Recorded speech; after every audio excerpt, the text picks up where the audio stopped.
Hey folks, in this TWiP Throwback Thursday rerun episode, I sat down with Pye Jirsa, the visionary behind Impossible Things and their revolutionary Lightroom plugin and software as a service that's changing the game for photographers.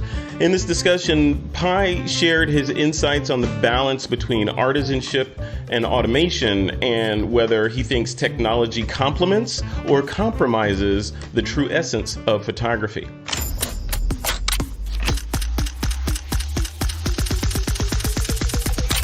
This is TWiP. Hey folks, welcome back to another episode of This Week in Photo. I'm your host, Frederick Van Johnson. Today, we have an impossible interview to take you through. My friend, Mr. Pye Jirsa, is on the line. He's on the hot seat to talk about his new venture, Impossible Things, and more. I think the deeper level, or the level deeper of this conversation, is we're going to dive into what makes Impossible Things work and Pye's work in AI, artificial intelligence, and how that overall might be affecting photographers today and how it might affect photographers, professionals, and amateurs in the future. So we're going to dive into all of that in this fun-packed, action-filled episode of This Week in Photo. Pye Jirsa, welcome to the show, man. How you doing? Thank you, my friend. You are so good at this. Am I? What are you talking about? Yeah, you get the podcast voice going. I like it. You can turn it on. Yeah, let's Wait, talk AI stuff. You hear that, ladies and gentlemen? You hear this man, of all people on the planet, to talk about a podcast voice. Pye, just say something like, you know, the rain in Spain falls mainly on the plane with the Pye Jirsa voice. What was that? The rain in Spain falls, what, on a plane? Mainly on the plane. Mainly on the plane. Yeah. Where did you learn that line? I don't know where that came from. That's in my head from somewhere. The rain in Spain falls mainly on the plane. Like, I think someone told me that you're supposed to say that a couple of times fast before you do any kind of performance to kind of loosen up all the mechanisms.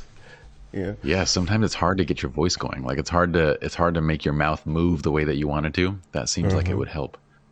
Yeah, I have no problem with the mouth. The mouth movement is fine. It's the brain movement that you're trying to match the two.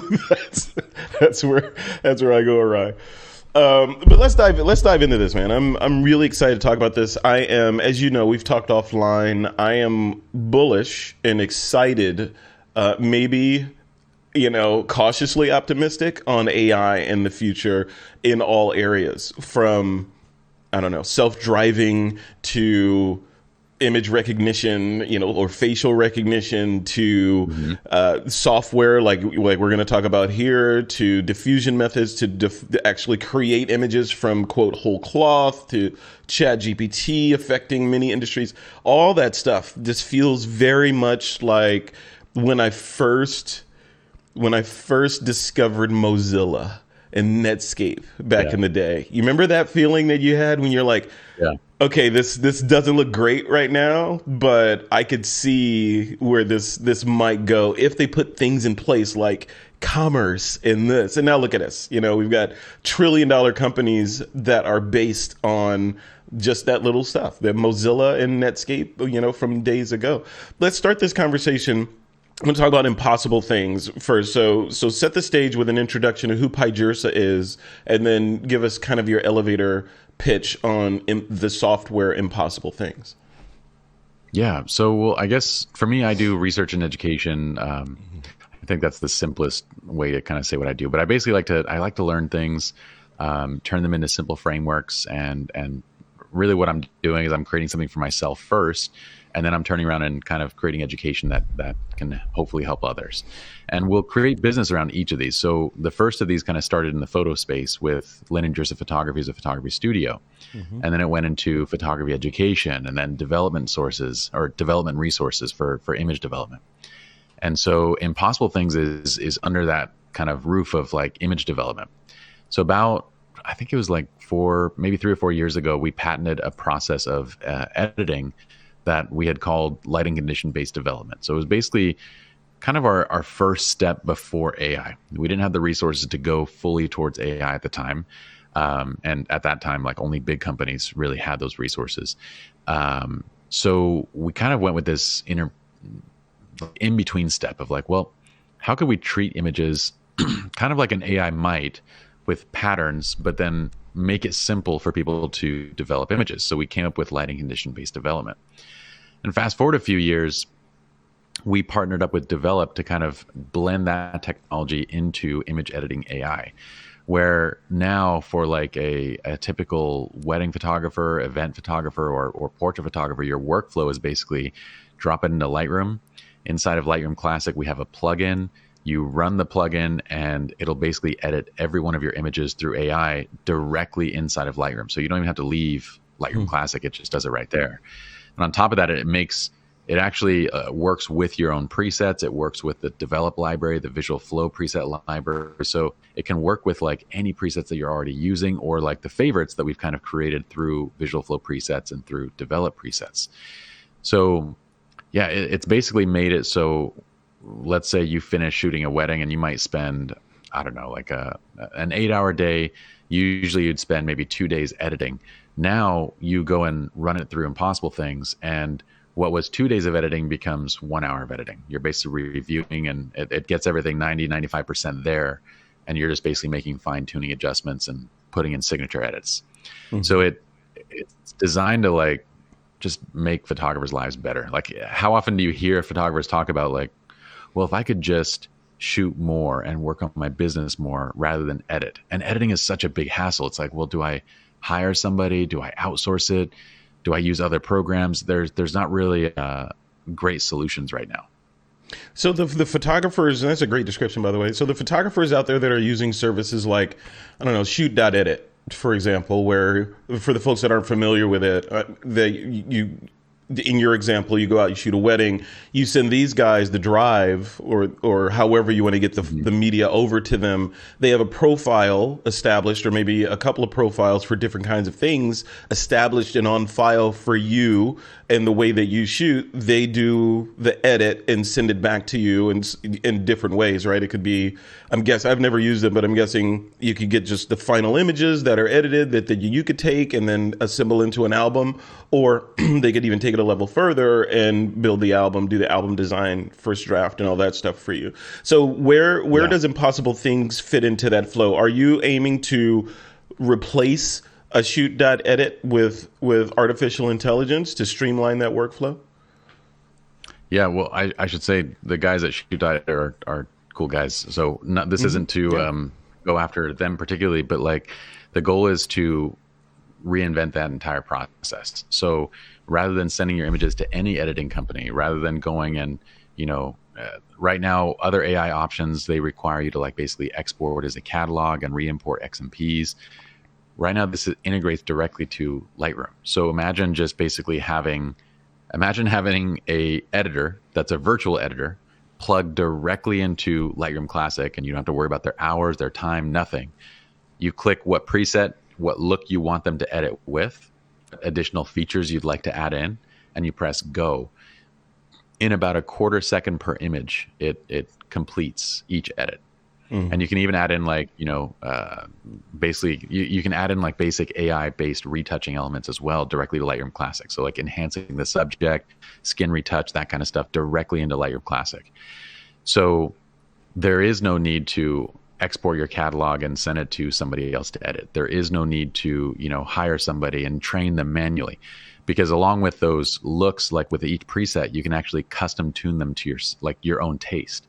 So if you notice a preset that you love to use is a little bit warm, it's a little bit cool, it's whatever, you just create a custom tuning for that specific look, and now it's tuned to your taste.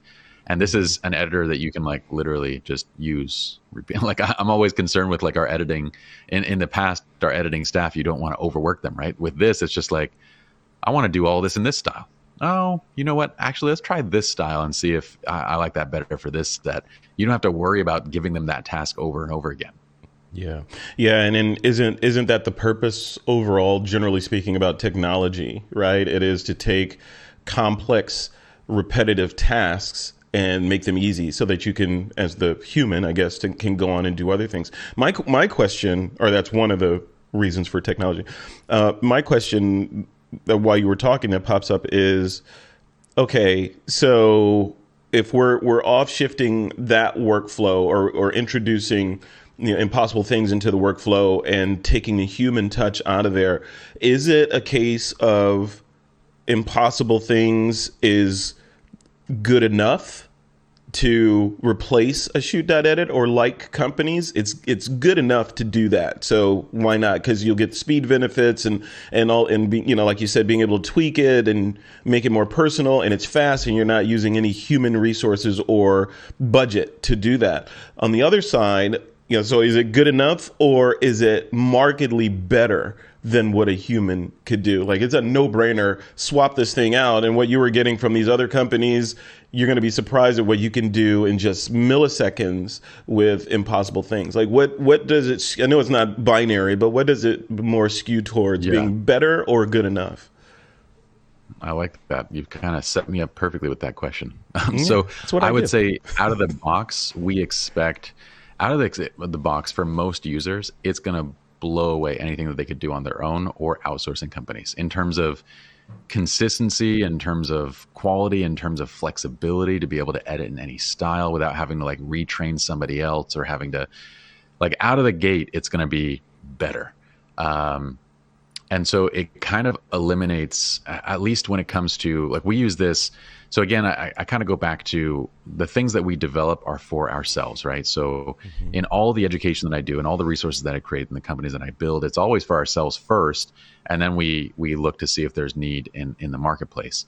Well, this one piece of software has basically allowed Lightroom Jirsa Photography, a company that edits over 1 million images a year, to basically go from, at one point we had 8 full-time editors, like back in the heyday when we were just not enough processing power, too many images. We had 8 editors that were editing through all the shooters' images, down to 1. So today we have 1 full-time editing editor that basically all they do is they run things through impossible things, they review, and then they put in our signature edits for each shoot. Now that 1 editor, keep in mind that like a studio that processes over 1 million images a year, we're shooting 300 to 350 weddings a year, right?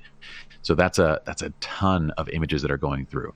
So as a solo studio, if you're doing 20, 30, 40, I mean, we're talking about like, that's not even, you could just do it all yourself. Like you see the images, you spend an hour per catalog, like fine tuning, and after you get the results back, your work is done. So basically for most people, this eliminates the need to hire anybody for editing. It eliminates the need to sit there for 20, 30 hours a week after you shoot.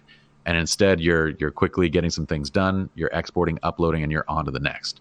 So it's taking 95% of the workload and it's handling it. And out of the box, it should be better than pretty much everything that you've tried before, like outsourcing, other AI options, everything.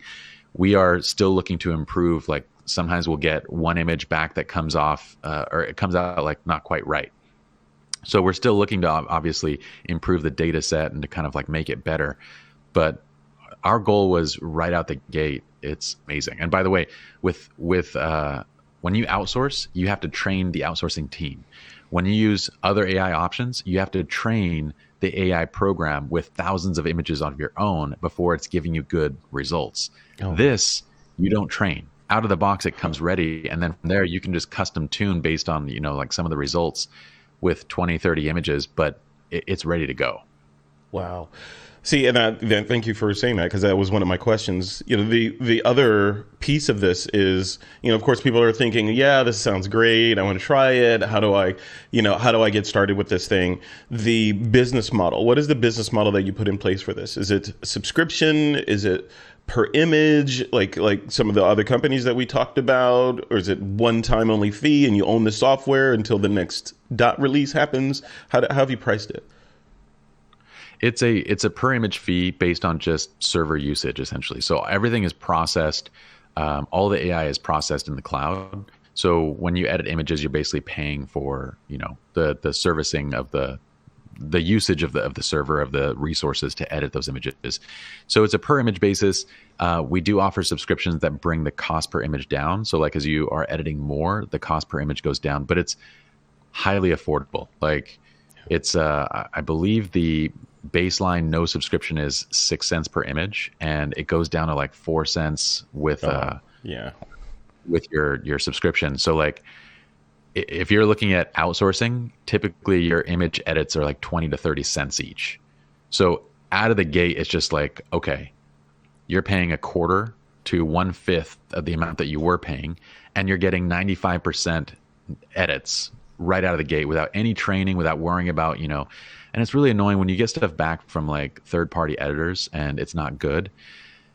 You have to send it all back, and that puts another 2, 3, 4 day delay into your entire workflow.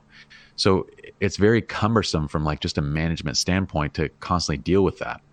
So that's kind of some of the big overarching differences. And one of the reasons that we also want to keep this on a per image basis also is we have some of the most incredible creatives and artists in the develop and in the visual flow preset libraries that are basically making their editing styles available to everybody, right? Mm-hmm. So those integrate with AI. And so we want to keep it this way because when you look at the quality of presets and the artists that are developing for develop in visual flow, it's above any caliber of any other studio. Like we're talking Two Man, Sam Hurd, like all the awesome creators in this space are making their styles and their editing tools available with Impossible Things.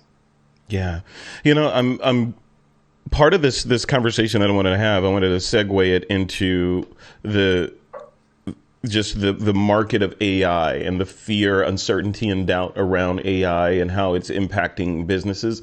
This is one of the ways that AI is impacting, right? It's impacting businesses or machine learning.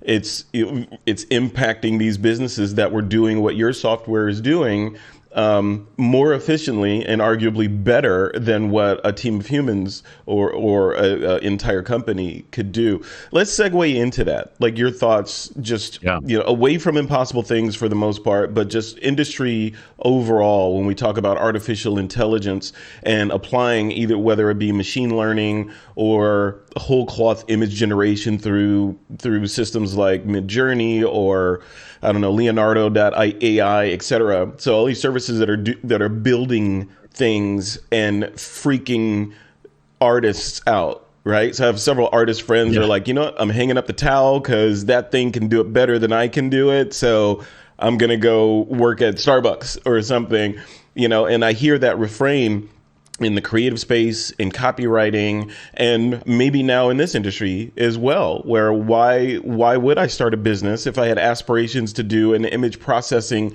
send me all your stuff and I'll make it better and send it back to you type business? If that's no longer I guess the question is, are those business, or is this a sunset?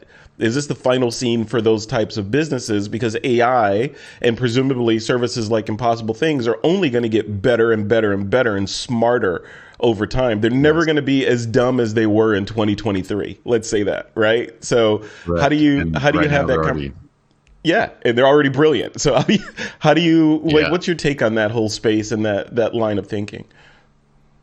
So it was about a year ago. Pratik, Pratik in the photo space? Pratik Naik. Pratik Naik, absolutely. Yeah, we got pretty into the AI scene, and we both did a podcast on this together. And then I did a podcast as well with the F-Stoppers with Patrick Hall on it too.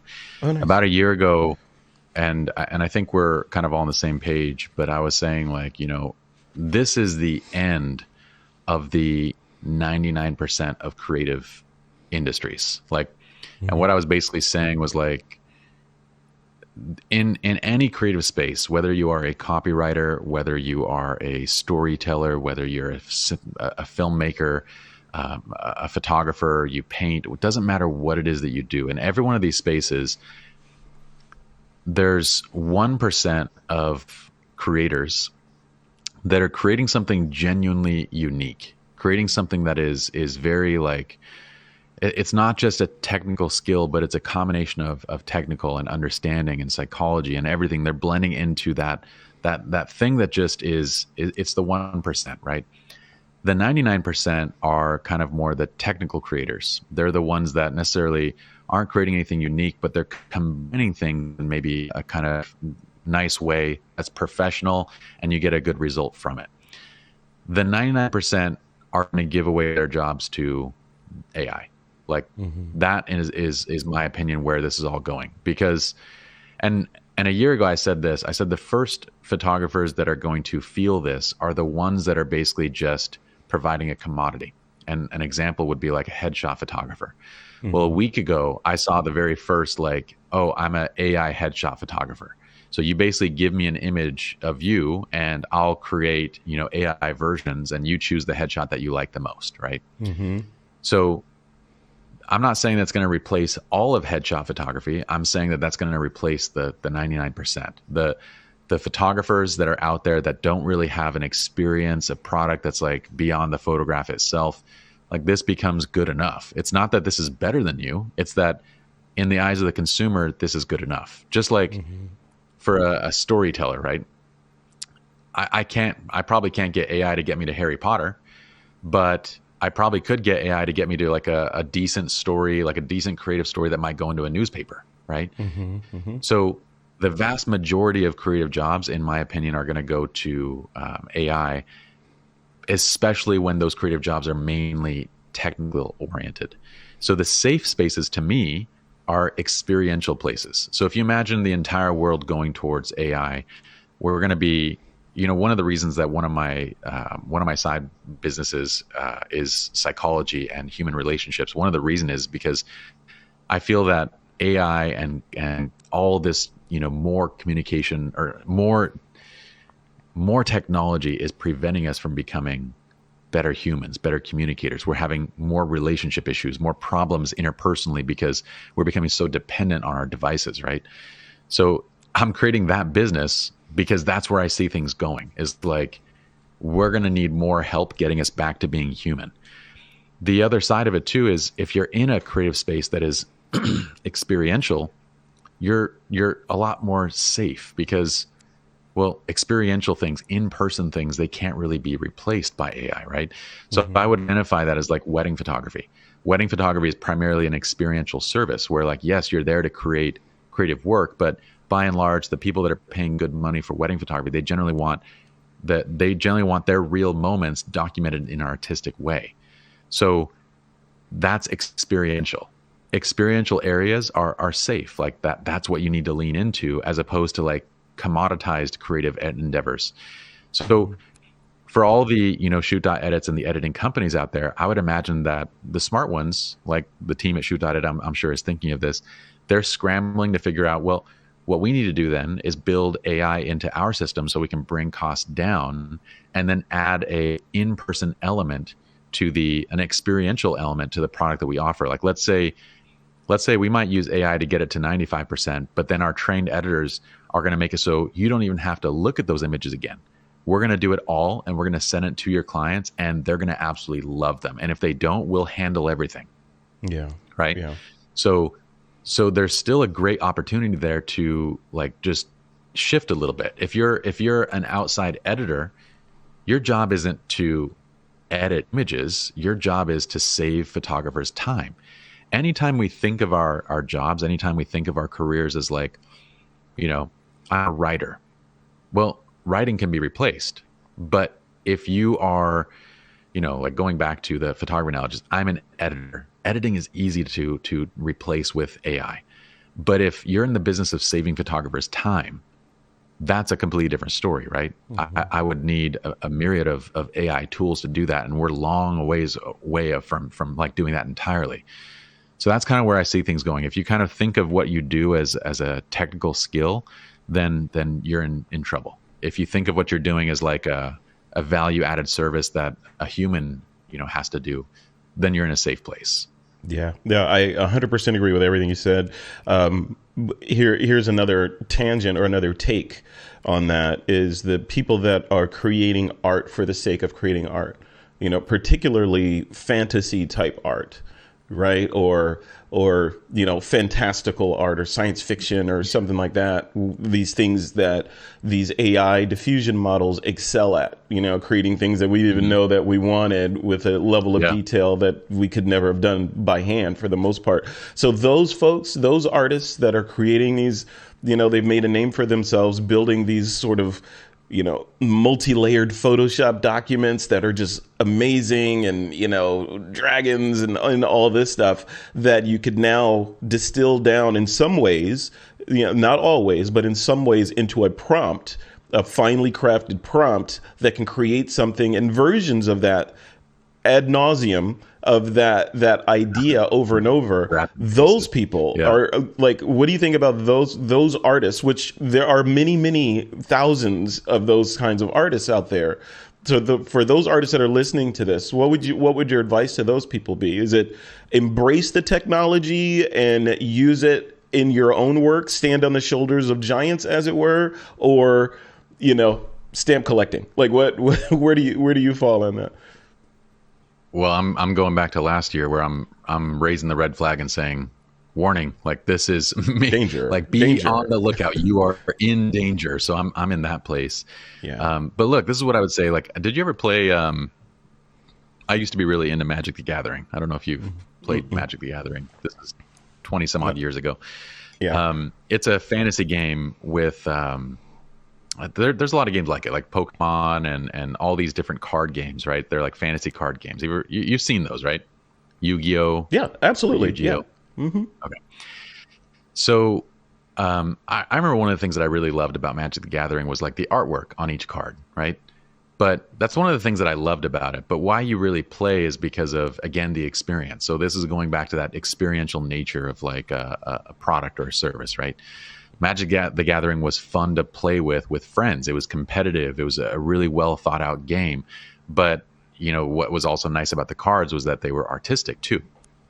Well, as soon as AI started coming out, my first thought is like, holy shit, like any artist that was once getting paid maybe $100,000 a year to craft artwork for Magic the Gathering or any of these, things is in danger. Like, and right now, I think version 5 of what is it, Journey just released, and it's like photorealistic. It's incredible, and you can just, like you said, you can generate, fantastical pieces of work just at a breakneck pace that is so far beyond the abilities of a human. So every one of those artists that made a living creating the artwork for this card game, they're in jeopardy. And your job is going to be replaced by someone who can make good prompts, and it's probably going to be at half the cost. It's just full-time labor for someone to think of, creative prompts, right? Yep. But the card game isn't going to be replaced, and that's where I'm trying to get to. In like speaking of like the experiential nature of things, if you're a creator, you need to be not creating the artwork, but rather creating the card game, and the artwork is a byproduct of that game. So if you are a storyboard artist, it's no longer just about the technical aspect of taking someone else's vision and turning it into a storyboard. That job is going to be a $50,000 a year job that anybody can basically do.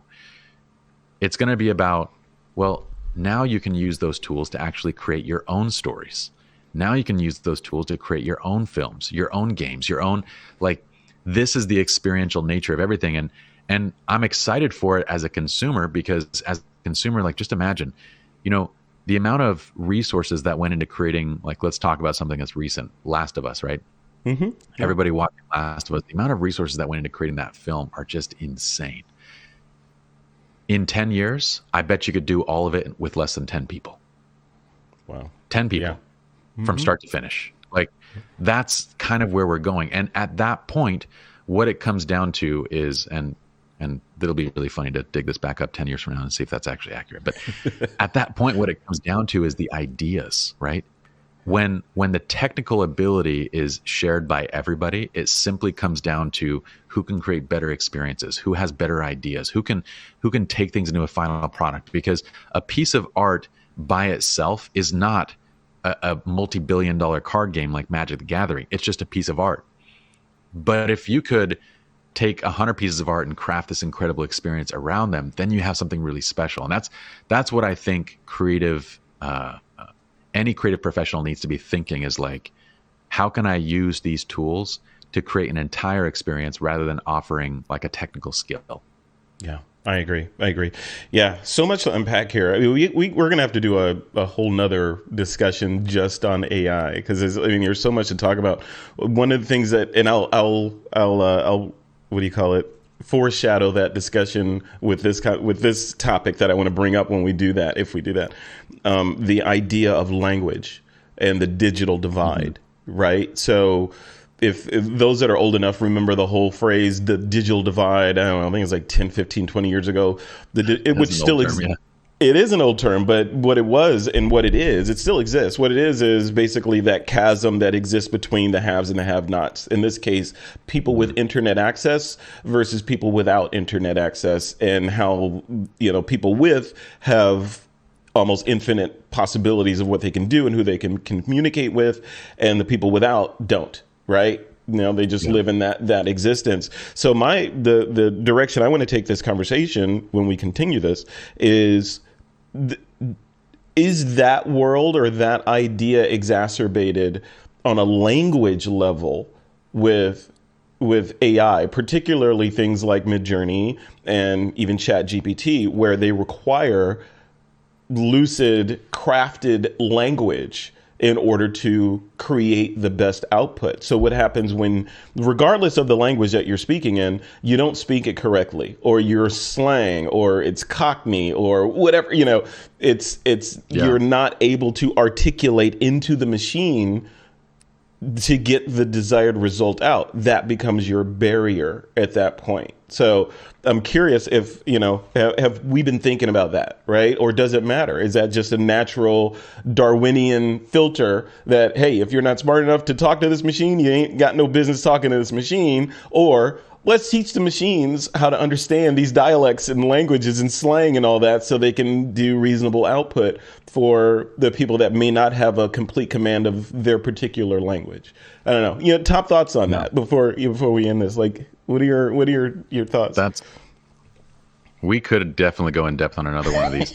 I know. So I think like in terms of slang and stuff, I think the mechanics of each of these AIs smart enough to pick up on those pretty quickly. But in terms of like other languages, you know, you notice like in the programming world, everybody programs in English. It was kind of at least as far as I understand, you know, like if you're programming in India, if you're in China, if you're in any place, you're doing it in English, because that's kind of for better or worse, just the adopted language that was used for essentially everything. So I think there is going to be in general an even bigger push towards that in the short term, right? The short term is like prompts, and most of these language models are going to be probably trained in English. And there's also kind of like, you know, I know there's a sort of like I don't know, like a race argument to be had here, but going beyond that for just a second, I actually speak Cantonese and Mandarin, and in those languages, what you'll notice when you get deep into those languages, that a lot of languages actually don't have the vocabulary to describe things of a very intangible nature. Like when you get to fantasy, and when you get to like, people talk about how complicated the English language is and how many words are in the English language. That's not just like, that's not a lie. Like in Chinese and Cantonese, most people that I run into, they don't have good enough command of that language to get to the fantasy aspect of it. So while the words might exist, they're not part of the everyday person's vocabulary necessarily.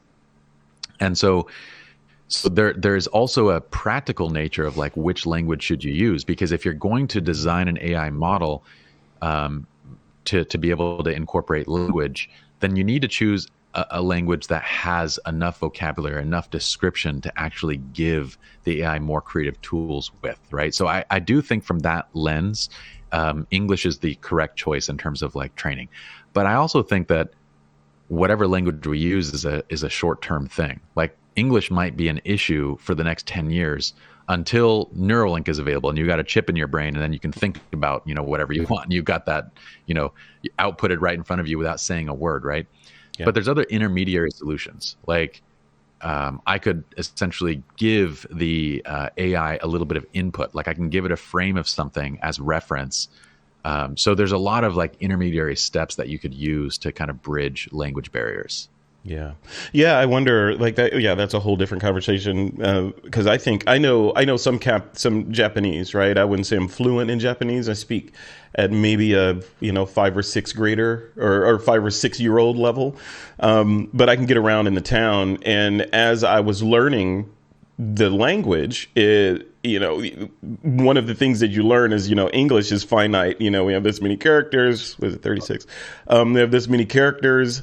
Kanji in Japanese, they have kanji, hiragana, and katakana, right? Kanji is the most involved. 3,000 characters. And each one means something different, right? So and in my brain, when I first found that out, I'm like, wow, you could really get detailed on the thing that you're describing, or the conversation, or the story that you're weaving, because you have so much more resolution, linguistic resolution, as it were, right? So wouldn't it make sense for that model to be in a AI, or to take input from kanji into Midjourney or ChatGPT, because you can be so much more resolved. You can have so much more detail in your prompt in a smaller amount of space than you could with trying to write it out with A, B, C, D, E, F, G. So I don't know. I'd say no. No. But okay. Tell me. Bring it. Tell me what. Well, so kanji is actually in Chinese the term is honzi. Okay. That's Chinese. So if you study Japanese, the origin of kanji is literally Chinese. So like I can actually go to Japan and I can read.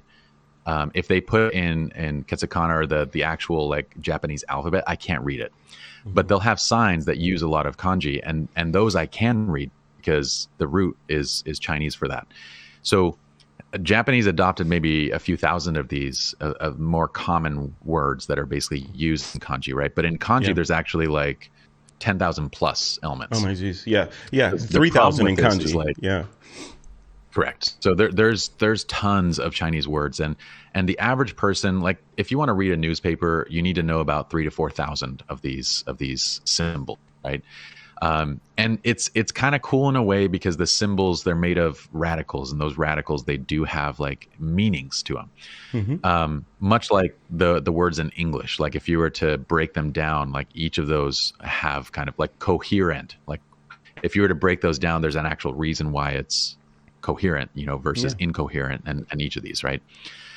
So kanji is made up the same way. The problem is like when you take a step back and you look at language as like a developmental tool, right? Language is really a developmental tool for our brains. When the language itself, when the majority of your brain power, of the thought process, of the reasoning goes into the language itself, it limits your ability to kind of put more resources into thinking on I want to say like an intangible, or like kind of esoteric kind of way. So like if I'm spending 80% of my resources memorizing thousands and thousands of characters and what those characters do, and making sure that I understand enough of them, then I'm spending 20% of my time, 20% of my resources thinking in a more creative fashion. So that's one of the powers of English, is that it allows somebody to spend, any alphabetized language, it allows someone to learn the alphabet and then to process words as they learn them, and to not focus nearly as much of those limited kind of cognitive resources on just the language itself, but more on expanding my mind, expanding like the way that I think.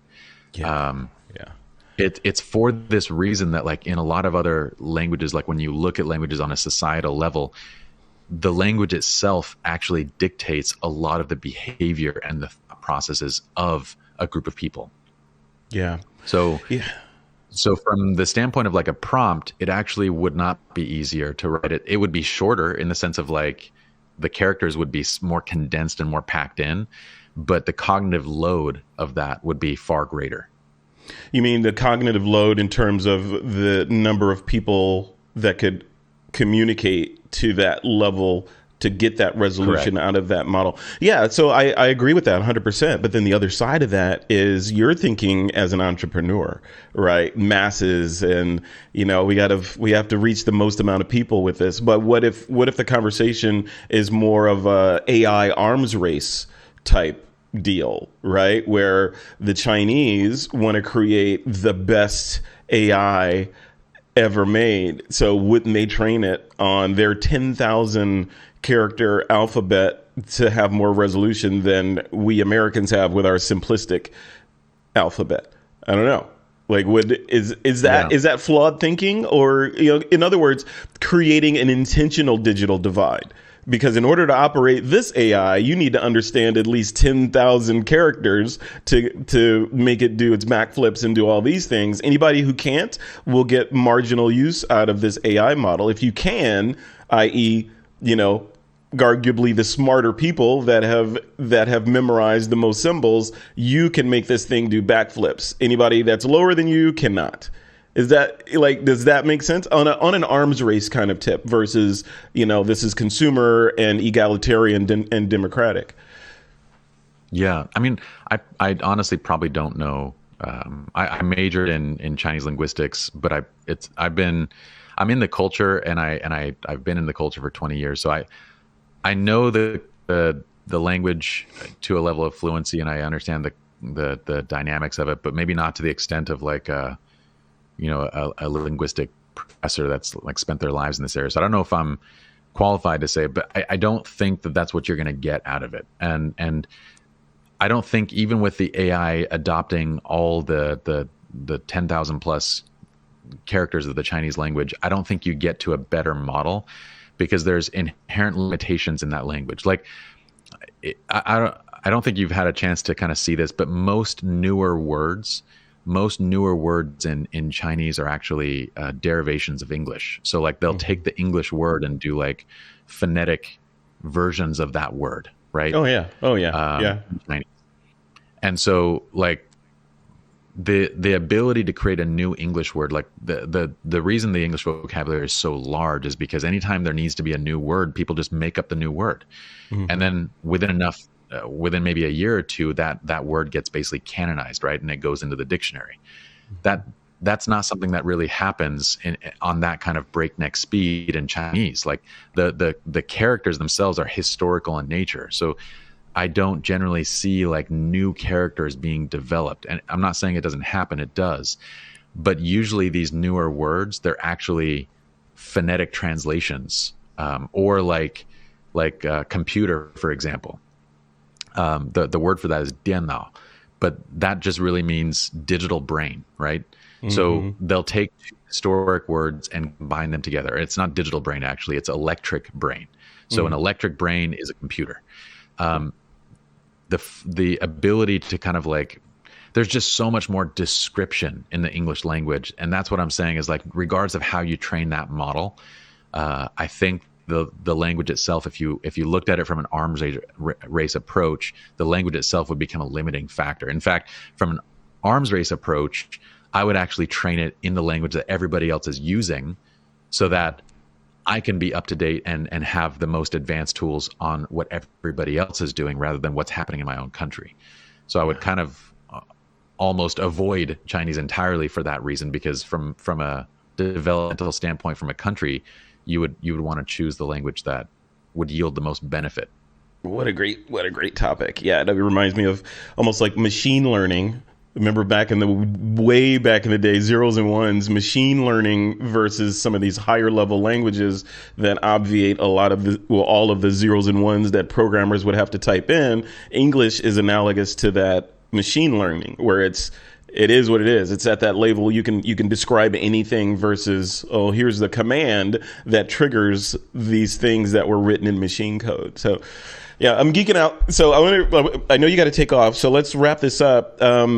One final question on impossible things and how all that works, and then maybe you can tell us where people can go grab it and all that. But when you were describing how the software works within Lightroom to help enhance, using AI as we're talking about, to enhance that image to a sort of a predefined magnificence level, Can you dive into a little bit more of what that's doing? Because in the latest version of Lightroom, I know they have this concept. I forget what they call it. I know it's not smart presets, but it's the idea where the Lightroom can look at an image and intelligently find things in the image, like eyes, nose, mouth, and these sorts of skin, body skin, all that, and then intelligently apply presets or settings to those areas of the face all in one click. So it's not like, oh, I made a mask here for the eyes, but now on this image, the eyes are over here, so it fails. It will find the eyes everywhere and do the right thing, lips, nose, all that stuff. Are you, i.e. Impossible Things, doing something similar to that, or using or leveraging that technology that's already in Lightroom to enhance it with Impossible Things? Or are you doing something entirely different, like on the preset side, like the looks? It's a little bit of both. So basically, where Lightroom Classic where Adobe has basically incorporated new kind of one-click AI-based tools to kind of like enhance, we built those into the interface of Impossible Things. So as you're running it across thousands of images, you can actually apply those things automatically. What we're doing, though, is we're talking about the actual color grade. So we're talking about the way that you color a raw photograph, right? That could go a number of different directions. And people have used presets for this. And the next layer of that is saying, well, let's use the preset as like a look. This is the look that you want to attain. But based on each image that goes into it, well, we need to adjust the white balance. We need to adjust color. We need to adjust HSL, because every image is different, right? That's where lighting conditions matter, because the greens in a daytime hard light setting where you have direct sunlight, those greens look different than the greens where like you're shooting like overcast, right? Mm-hmm. So if I'm trying to get to a specific look, then I need the AI to incorporate all those different lighting conditions and all the different scenes that are affecting color. So basically you choose a look, that's the preset. It could be one of your own, it could be one from the develop library, from the visual flow library, any of those. And then from there, it's going to basically run it through AI to see, okay, what do I need to do based on, is the photographer using multiple cameras? Like oftentimes on a wedding, this is our case study, our audience is wedding and photographers that are shooting a lot of images, right? Yeah. Because you might have 2 or 3 shooters that are each using different cameras. Well, this is going to camera match. You might be one person's working in a daytime location, like outside, the other person's inside with the groom. So you're having to like edit based on scenes. And so this is again where the AI, is going to do. And then we're talking like volume of images. So what this is going to do is color grade using AI, using what's going on in the scene. And then it's going to incorporate whatever, Adobe's tools that they give to us. We have basically menu options where they can turn on like scene enhancements and different things that are based on the AI tools that Adobe's building in. So this is designed to take the brunt of the workload in terms of color grading, which is, if a photographer is going to spend 20 hours editing, 1,000 photographs from a wedding, the 18, 19 of those hours is going to be spent just coloring, like applying a preset, getting the white balance, getting the contrast, getting the HSL, going to the next image, doing the same thing, synchronizing it, and going through that set. This is that workload.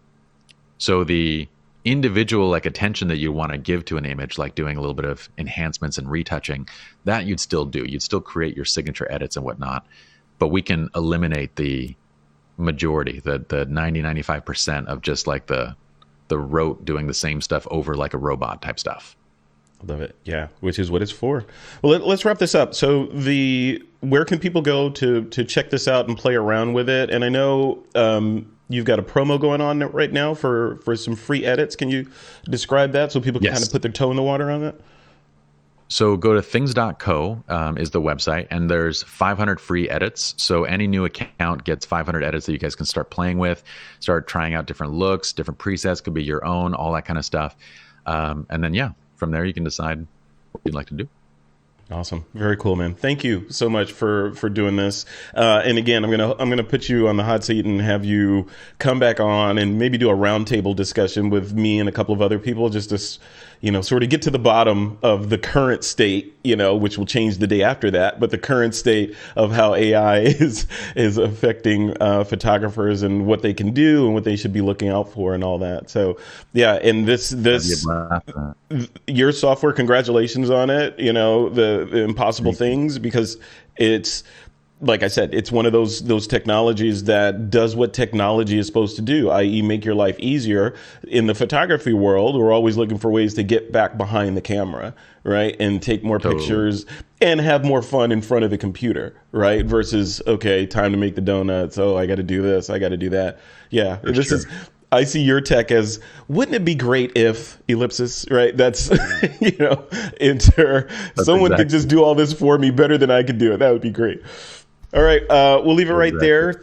Things.co, Pye Jirsa. Thank you for coming on the show, man. I appreciate you. I appreciate you, Frederick. Can't wait for the next roundtable. That'll be fun. Oh, yeah. We'll knock it out. Take care, man. Have a great week.